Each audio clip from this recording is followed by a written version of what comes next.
Hi everyone. So what we're gonna learn today is it's raining. In Korean we say 비가 내려요. 비가 오고 있어요.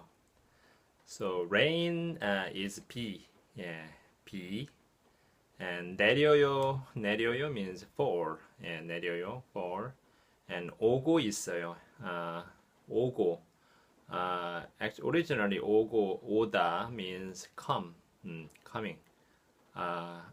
And then 고 있어요. 오고 고 있어요 is yeah present continuous. Yeah. Now coming. Coming. 오고 있어요 is coming. So rain is coming.